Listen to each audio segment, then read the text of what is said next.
So they think they own our land, they think they own our water, they think they own our children, our education, our money. They completely control all the money supply, think that we have to pay for all their disorderly conduct and their corruption. And the truth of the matter is that none of these things are under federal control.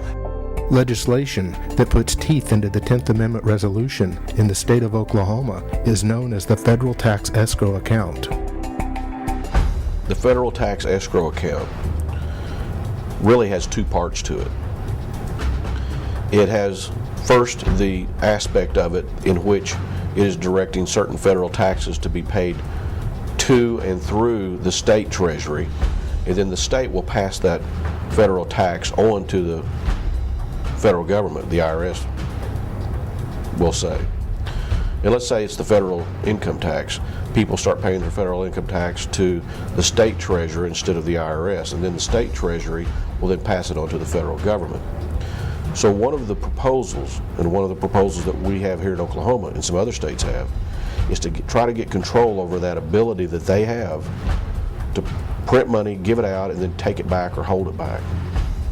So putting teeth in the 10th Amendment and in the Constitution, one of those solutions is to require those federal funds in the form of taxes, some of them or all of them, to be paid through the state into the state treasury, and then the state treasury will pass it on to the federal government, unless from time to time we determine that the federal government has committed unconstitutional acts, either directly through the use of that federal tax or in other ways, and then we can hold that money back as a protection for the citizen, and the state. Well, the theory is to challenge the Commerce Clause power of Congress with the 10th Amendment spin. What the bill says, is now the law in Montana, is that any firearms, ammunition, and firearms accessories made and retained in Montana are simply not subject to any federal jurisdiction under the power of Congress to regulate commerce among the states. In addition to the Federal Tax Escrow Account, bills are popping up that put a freeze on federal taxes and pay them to the IRS based upon federal compliance to state resolutions and state legislation. These are peaceful and viable solutions to federal abuses.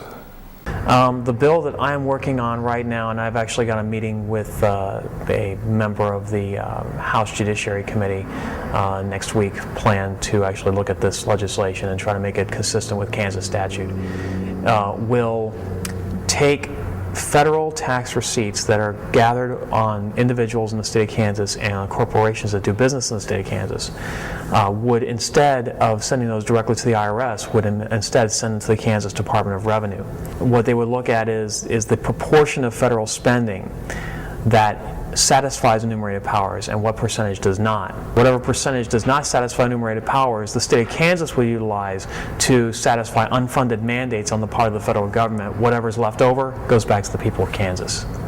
We have the ability to tell the federal government to get out, so it's just a lot easier once you inform your state as to what the 10th Amendment is, 9th and 10th Amendment is, and how they can say no to the federal government. Once you talk to your representatives about that, once they get educated, then they start to go, okay, there is a solution to this problem. We can do this all by ourselves as an individual state. HJR 88 literally enumerates many of the infractions that have been made by the federal government, and basically says that from the time of its enacting, from the time that our Missouri state constitution would be amended as a result of the passage and then voter approval of House Joint Resolution 88, that the state of Missouri would never again be compelled to adhere to or even recognize any law that comes from the federal government that is not constitutional.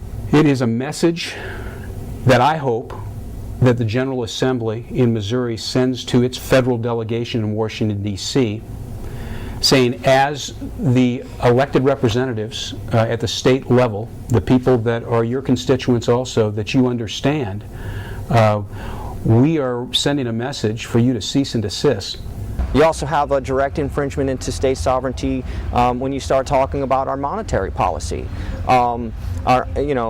it was left to the Congress to be able to coin money, and they delegated that responsibility out to a group of private bankers, and we see that in Article 1, Section 10 that the states are required to only accept gold and silver as legal tender. Well, when you've delegated the authority out to print money by a federal entity, well, actually, it's not even a federal entity, a private entity doing so under the auspices of a federal entity, what you've done is you've infringed, you've basically made criminal organizations out of the states because they can't conduct their transactions in the gold and silver that they're required to under Article 1, Section 10. In addition to state resolutions that put a freeze on federal taxes, comes an electronic gold system that would increase the gold tax base. Well, the money bill I originally drafted was for New Hampshire, and it was based on the use of electronic gold currency, mainly because that's the cutting-edge technology now. But you could, at the present time, make it gold and silver because they've expanded that technology. But what essentially did was to have the state adopt as an alternative currency this electronic gold system. And in that particular case, it was to a relatively small percentage of the state's budget, because we tied it to the tobacco tax, make it simple, and not scare people too much. We're not going to jump into the lake with both feet. We're just going to put our toes in, as it were. About 10% of the state's budget would come in gold, and then the state would offer to pay out gold to whichever its creditors, to whomever it owed money, first come, first served. We'll pay that debt in gold. Now, the thought was, I think it's fair, that pretty soon that 10% of the state's revenue in gold would be out the door. People would be lining up to get that. Then the treasurer would come back to the legislature and say, you know what happened here? Our gold stock went to zero in the matter of a month. I need to have more of the tax base turned into gold. Increase the gold tax base. And if it's correct that good money will eventually prevail over bad money, you would see most of that state economy, the state spending, would be on a gold basis. And then in the private economy, well, people are receiving gold from the state, and people are having to pay gold into the state for taxes. What about in the middle here? Well, now I'm going to start asking people to pay me in gold, or I'm going to start offering to pay the gold that I've received to people. And it would expand through the private economy, and the next thing you know, that state, for all intents and purposes, would be off the Federal Reserve System. Federal Reserve notes would be like a foreign currency, like euros or something. You'd only take them when you needed to deal with somebody out of that state that demanded to be paid in Federal Reserve notes. And the other state, people in other states would be looking at it and say, hey, why aren't we dealing in gold?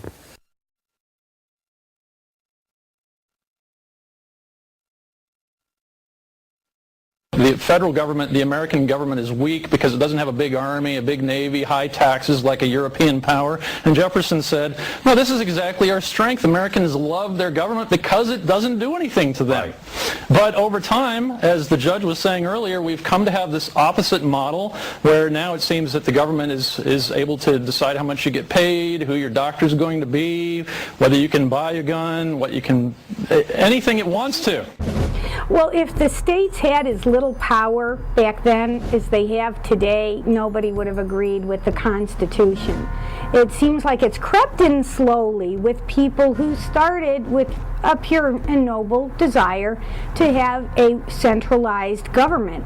And they've been encroaching on the rights of the states year by year, bit by bit, law by law, and nobody in the states woke up enough to say, that's too much.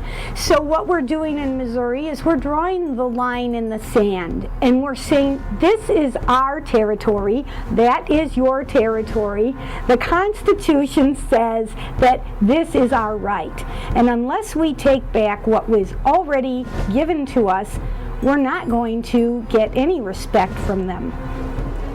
More than 35 states have already declared sovereignty or in the process of declaring sovereignty against the federal government. And that doesn't mean that they've seceded, as the national corporate media spins it. They're simply stating, look, federal government, you're not supposed to be involved in local education. You're not supposed to be involved in local environmental rules.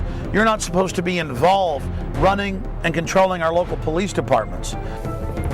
Jefferson makes a point that he actually took from Locke. He says, prudence indeed will dictate that governments long established should not be changed for light and transient causes.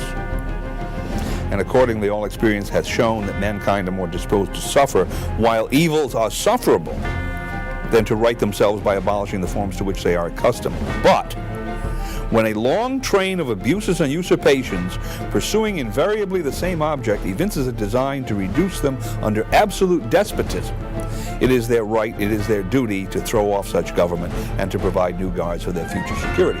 So there's the key to it, that people can put up with a lot, and probably they should put up with a lot, of friction in the system, simply because the alternative of overthrowing a government with everything that that entails is potentially so horrendous that we don't want to get involved in that. But when it reaches the stage that you can look at what's going on and say, well, this is just a series of usurpations, abuses, which are leading inexorably to this result, then it is not simply one's right, it is your duty to take this kind of action.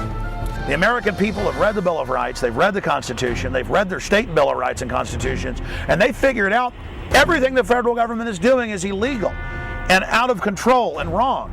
And so we're in the right. Not just in the right, it's our duty to stand up and say no and declare states' rights under the 9th and 10th Amendment that is enshrined in the Bill of Rights and in the Constitution. The Declaration of Independence talks about the proper role of government.